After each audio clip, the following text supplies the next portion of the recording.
Votre employeur peut-il déduire de votre salaire le montant du matériel que vous avez cassé ou perdu? Peut-il vous en demander le remboursement? Lorsqu'un salarié casse ou perd du matériel, certains employeurs n'hésitent pas à lui retirer de sa paye le montant du matériel cassé ou perdu, voire même de lui demander le remboursement. Mais en ont-ils le droit? Alors, il existe un principe fondamental dans le Code du travail. Les amendes ou autres sanctions pécuniaires sont formellement interdites à l'encontre d'un salarié, sauf dans un cas bien précis que nous verrons à la fin de cette vidéo. Votre employeur ne peut donc pas déduire de votre bulletin de paye le montant du matériel perdu ou cassé. Il ne peut pas non plus vous en demander le remboursement, car ce serait une sanction pécuniaire totalement illicite.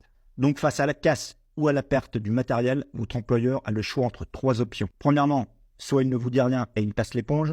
Deuxièmement, soit il vous met un avertissement ou un blâme. Troisièmement, il vous sanctionne plus lourdement, sanction pouvant aller jusqu'au licenciement. Cependant, il existe une exception à ce principe, la faute lourde. Ainsi, si vous cassez volontairement du matériel pour nuire à l'entreprise, vous pourrez être licencié pour faute lourde. Et votre employeur, dans ce cas-là, pourra réclamer l'indemnisation du préjudice subi devant le Conseil des prud'hommes. Alors comme toujours, si vous avez des questions, n'hésitez pas à les poser dans les commentaires. Je me ferai un plaisir de vous répondre.